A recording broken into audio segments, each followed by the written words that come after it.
सम्मानीय सभामुख महोदय कपिलवस्तु जिल्लामा आज बिहान कोरोनाको संक्रमणको संख्या चाहिँ बढेको छ। 15 जना पुगिसकेका छन् र नेपाल भारत सिमानामा नोम्यान्स ल्यान्डमा अहिलेसम्म त्यहाँको रिपोर्ट आउँदा करिब 2000 भन्दा बढी नेपाली नागरिकहरू त्यहाँ चाहिँ नोम्यान्स ल्यान्डमा बसिरहेछन् सभामुख महोदय। र उनीहरूलाई नेपाल भित्राउने अहिलेसम्म सरकारसँग कुनै मेकानिजम छैन सभामुख महोदय। कम्तीमा पनि उनीहरूको पीसीआर टेस्ट अथवा बीटीएम टेस्ट अथवा र्यापिड टेस्ट गरेर उनीहरूलाई नेपाल भित्राएर सम्बन्धित गाउँपालिका नगरपालिकामा पठाउने व्यवस्था सरकारले मिलाउनु पर्ने हो। त अहिलेसम्म सरकारले केही गर्न सकेको छैन। सरकार यो विषयलाई लिएर एकदम संवेदनशील विषयलाई लिएर सरकार एकदमै के छ भने इन्सेन्सिटिभ भइरहेछ सभामुख महोदय। माननीय डाक्टर अमरेश कुमार सिंह।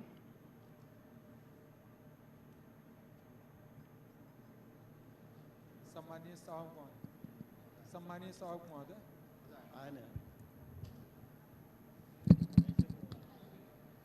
सम्मानीय सभामुख महोदय, यो अहिले कोरोना महामारीको कारणले सरकारले एकातिर भनिरहेछ कि हामी नेपाललाई एकदम कन्ट्रोल गरिरहेका छौँ, तर आफ्नै नागरिक विदेशमा बिचली परेछ, चाहे भारतमा हो चाहे गल्फ कन्ट्रीमा हो, त्यसको बारेमा केही सोचिरहेको छैन। खास गरी नेपाल भारत सिमानाको बोर्डरमा धेरै नेपालीहरू अल्पत पडिरहेछ, खाना पाइरहेको छैन, क्वारेन्टाइनमा पनि बस्ने व्यवस्था छैन। तर सरकारले जहिले पनि भन्छ कि हामीले एकदम सम्बन्धित देशमा व्यवस्था गर्छ। आफ्नो देशको मान्छेलाई व्यवस्था गर्ने जिम्मा त नेपाल सरकारको हो, त्यो नेपालको नागरिक हो कि होइन। यहाँ जनतामा राष्ट्रियता नदेख्ने, ढुङ्गामा राष्ट्रियता देख्ने यो कस्तो राष्ट्रियता हो। त्यस कारणले जुन नेपाली चाहे जुन विश्वको जुन कुनामा हो नेपालमा लाउने व्यवस्था र त्यसलाई क्वारेन्टाइनमा राख्ने व्यवस्था गरियोस्, यो मेरो माग हो। धन्यवाद। माननीय श्री अमृता देवी अग्रहरी। सम्मान्य सभामुख महोदय, आज लकडाउनको पनि 48 दिन भइसक्यो। हाम्रो देशको सरकार किन आँखा चिम्म गरेर बसिरहेको अवस्था छ। हामी पहिला पनि विभिन्न ठाउँमा बोल्दा सचेत गराउँदै आएको छौँ कि भारत कमसे कम भारतको सीमामा अलिक कडाई गर्नु पर्यो। तर कुन किसिमको कडाई भइरहेको छ सभामुख महोदय। धमाधम खेतको बाटो भएर पनि मान्छेहरू प्रवेश गरिरहेको छन् चेतनाको अभावले। तर उनीहरूको चेतनाको अभाव छ, तर सरकारले भन्न मिल्दैन। सीमाको प्रत्येक स्थानमा कमसे कम निगरानी राख्नु पर्ने थियो। आज त्यसैको चाहिँ दुर्परिणाम हो कि मधेसको प्रत्येक जिल्लामा कोरोना भाइरसको चाहिँ बढोत्तरी भइरहेको छ। मान्य श्री आशा कुमारी विक।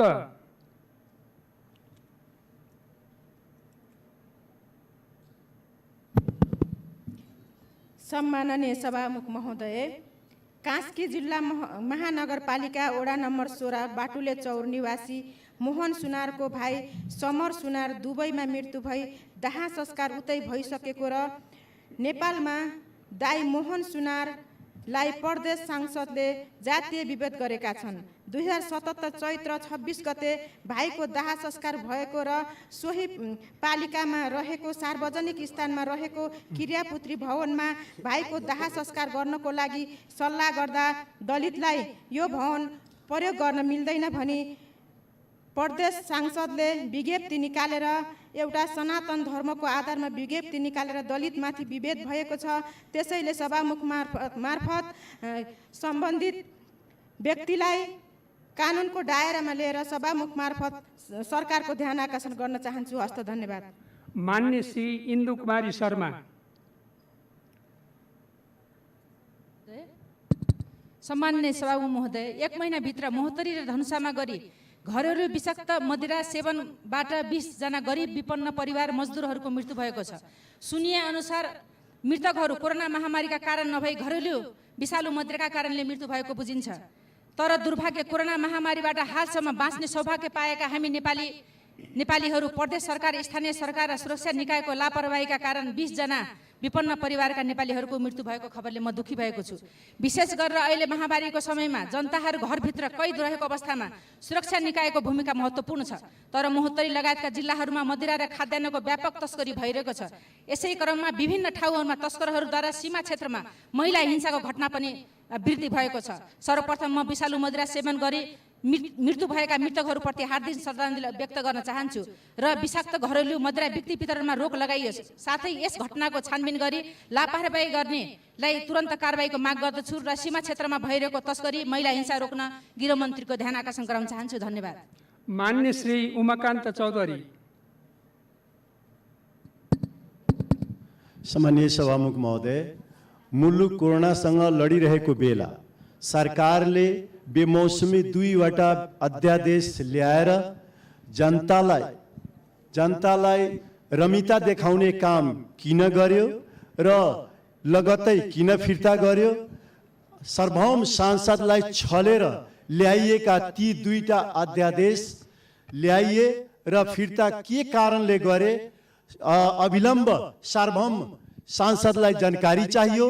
साथसाथै WHO ले मान्यता नदिएको RDT टेस्ट जो विश्वसनीयता र भरपर्दो नभएको र अहिले आम हाम्रो माननीयहरूलाई चाहिने PCR टेस्ट भयो, तर आम नागरिकको पहुँचमा पनि अविलम्ब चाहिने PCR टेस्टको व्यवस्था गरियोस् भन्ने म जोरदार माग गर्छु।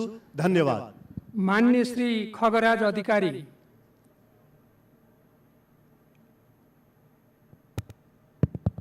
सम्माननीय सभामुख महोदय, प्यारो भूमि नेपाल बारम्बार विदेशी हस्तक्षेपको शिकार बन्दै गइरहेको छ।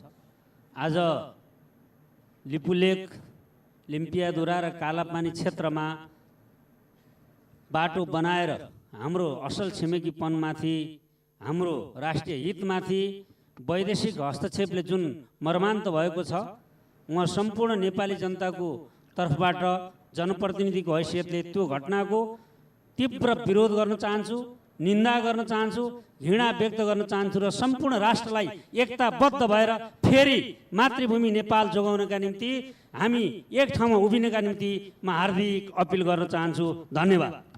मान्य श्री खेम प्रसाद लोहनी।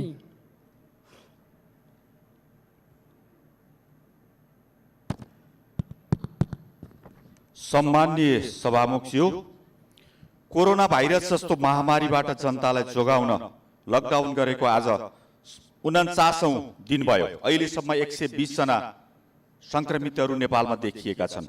कोरोना संक्रमितहरू, कोरोनाको रोकथाममा सरकारको प्रयास र व्यवस्थापन प्रशंसनीय छ, सराहनीय छ। म सरकारलाई हार्दिक धन्यवाद दिन्छु। कोरोना प्रवेश गर्न नदिनको लागि सीमा नाकामा अझै कडा गरिनु आवश्यक छ। विदेशमा रहेका कोरोना महामारीको समयमा विदेशमा रहेका नेपालीहरूको उचित व्यवस्थापन र उपचारको निम्ति सरकारले उच्च प्राथमिकता दिँदै कूटनैतिक पहल प्रभावकारी रूपमा गरोस्। म सरकारको ध्यान आकर्षण गराउँछु। धन्यवाद। मान्य श्री गगन कुमार थापा। सम्माननीय सभामुख महोदय, सम्माननीय सभामुख महोदय मार्फत सम्माननीय प्रधानमन्त्रीमा समर्पित बाल कविता म त भाग्यमानी। छैन यहाँ देशको नक्सा मेटिएको, न त लिपुलेकलाई डोजरले रेटिएको। यस्तो सबल सरकार छ, सीमा कसले मिच्ने? कोही छैनन् जोरी खोज्ने, छैनन् कोही हेप्ने। सहयोग कोसै हिँड्दा पनि श्रमिक छैनन् आहत, गरिबलाई सम्मान छ सरकारबाट राहत। विदेशमा कोही पनि अलपत्र छैनन्, दुःख पीडा सुनाउने ती नेपाली नै होइनन्। जनताको व्यथालाई ध्यान दिएर सुन्ने, कृषक छाना व्यापारीको साह्रै मर्म बुझ्ने, भ्रष्टाचारलाई नसहने सरकारको छ नीति। हावादारी हल्ला हुन् ओम्नी र यति, सबैतिर वाहा वाहा यस्तो विकास देख्दा पत्रकार नि दङ्ग छन् यी समाचारले लेख्दा। कोमल हृदयका प्रधानमन्त्री आँसु कवि हाम्रा, दिन नबिराई सृजना छ आहा कति राम्रा। राहत खोज्दै आउनेलाई तिनै गीत दिउँला, गीत कविता भट्याउँदै काला पानी जाउँला। सारा नेपाल हाँसेको छ, मेची काली गाउँछ, आँसु आए बरु त्यही गीतले आउँछ। यस्तो नायक गजबका ल्यायो जानी जानी, ओहो हामी नेपाली त साह्रै भाग्यमानी, ओहो साह्रै भाग्यमानी, म त साह्रै भाग्यमानी। धन्यवाद। मान्य श्री गजेन्द्र बहादुर महत। सम्माननीय सभामुख महोदय, यो लकडाउनको परिभाषा मैले बुझिनँ। यो लकडाउनले 77वटा जिल्लाका सिडिओलाई टाकुरे राजा बनाएको छ सभामुख महोदय। यिनीहरू टाकुरे राजा भएका छन्। 60वटा यी प्रदेश राजा भएर बसिया छन्। यी गृह मन्त्रालय र यो प्रधानमन्त्री कार्यालय यो महाराजा भएर बसिया छ। जनताको पिरमर्का सुन्या छैन। यति पिरमर्का परिरहेको छ कि जनतालाई पिरमर्का दिन लकडाउन बन्या हो। एउटा माननीय जिल्लामा जानलाई यो सिडिओको चाकरी गर्नुपर्छ, गृह मन्त्रालय धाउनुपर्छ। सभामुखज्यू कहाँ फोन गर्दा म सभामुखज्यूको फोन उठ्दैन, एउटा माननीय जिल्लामा जान पाउँदैन। एउटा सामान्य फुली भएको मान्छेले तिम्रो लोगो मलाई चिन्दैन, मेरो सिडिओको आदेश चाहिन्छ, माथि गृहमन्त्रीको आदेश चाहिन्छ भन्छ सभामुख महोदय। यो लकडाउन भने यो जनतालाई दुःख दिने भने हो। एउटा माननीयलाई चिन्दैन यो लकडाउनले, एउटा माननीय जिल्लामा जान पाउँदैन। यी राजा महाराजा ठाकुर राजाको सेवाचारी गर्नुपर्छ, यिनीहरूको चाब्लिसी गर्नुपर्छ, यिनीहरूको चाकरी गर्नुपर्छ सभामुख महोदय। यही हो लकडाउन भने। हस्, धन्यवाद। मान्य श्री गणेश कुमार पहाडी।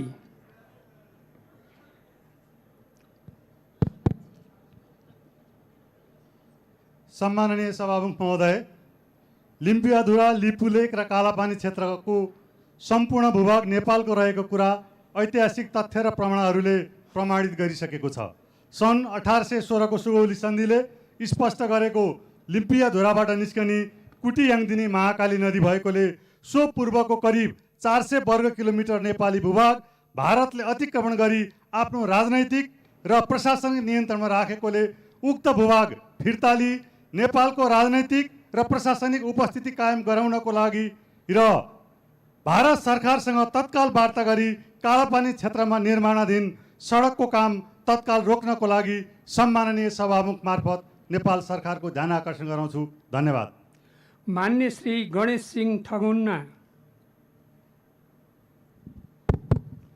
सम्माननीय सभामुख महोदय, लिम्पियाधुरा, लिपुलेक र कालेपानी क्षेत्रबाट भारतीय अतिक्रमण हटाई नेपालको स्वामित्व कायम गर्न अविलम्ब भारतसँग उच्च स्तरीय वार्ता गर्न तथा तत्काल ब्यास गाउँपालिका वार्ड नम्बर 1 दार्चुलाको कौवा भन्ने स्थानमा सशस्त्र प्रहरी बल तथा ब्याक सपोर्टमा नेपाली सेनाको ब्यारेक राख्न समेत नेपाल सरकार समक्ष जोरदार माग गर्दछौँ।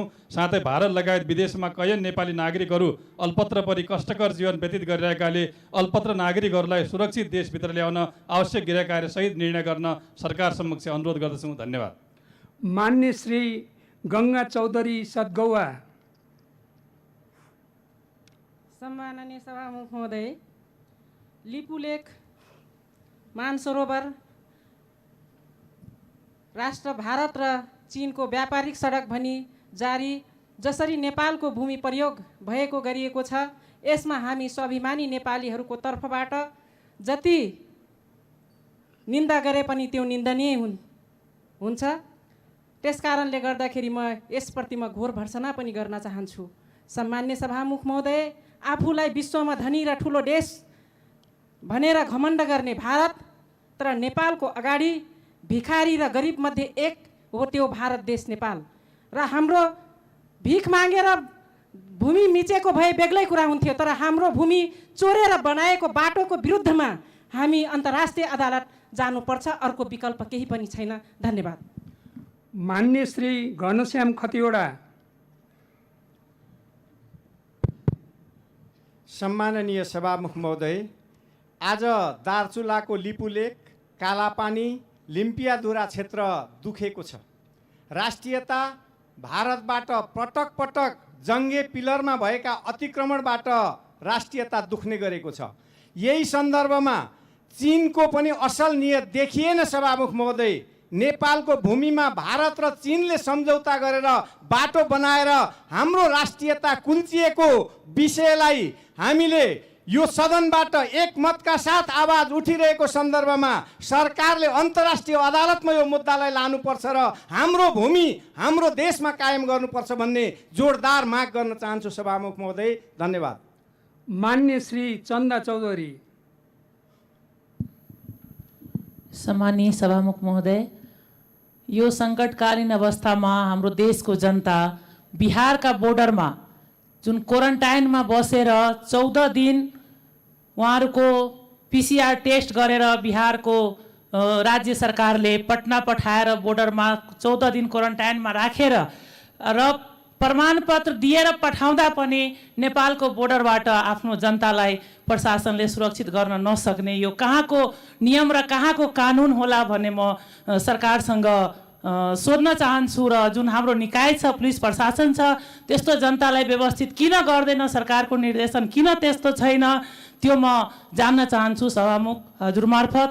र बजाबते हरेक नगरपालिकाले मटिहानी, जलेश्वर, पिपरा गाउँपालिका सबैले व्यवस्थित क्वारेन्टाइन बनाइसकेको छ र त्यहाँ जनता राख्नलाई तयार छ। र त्यसपछि पनि जनतालाई आउन नदिने के होला? आफ्नो जनतालाई सुरक्षा गर्न सरकारको दायित्व, निकायको दायित्व छ कि छैन? मान्य श्री जीप छिरिङ लामा।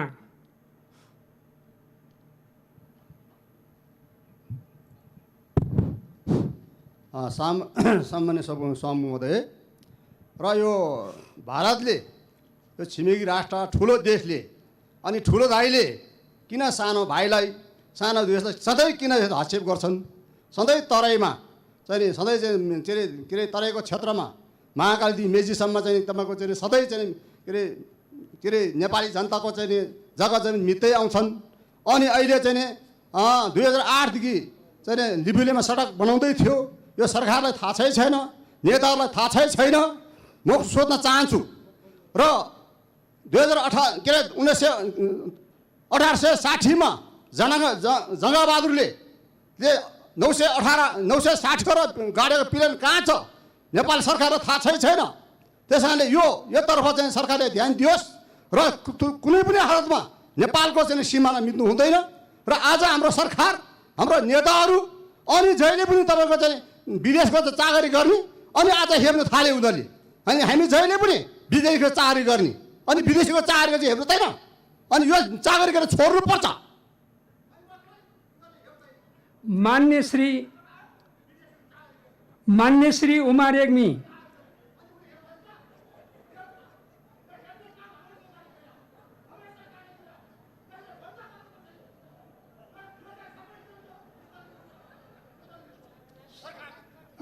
मान्य सदस्य, समय सिद्धियो।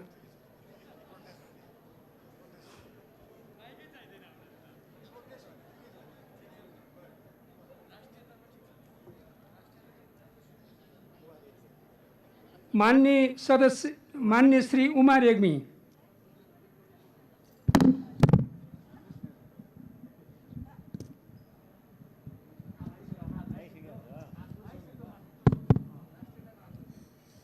सम्मानीय सभामुख महोदय, यो कोरोना टेस्ट किट नभएर कोरोना अस्पताल जिल्ला जिल्लामा बन्द भइसकेको अवस्था छ र नागरिकलाई टेस्ट गर्दा पनि छानी छानी मात्रै टेस्ट गर्ने प्रवृत्ति छ।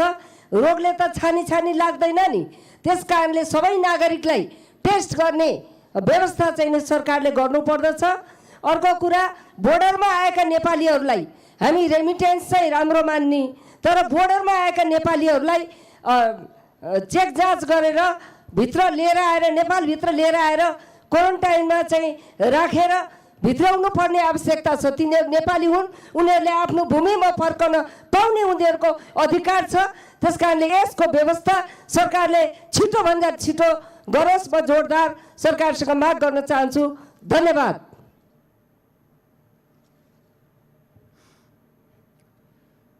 मान्य सदस्यहरू, सुन्ने समयमा मान्य सदस्यहरूले बोल्ने क्रम यहीँ समाप्त हुन्छ।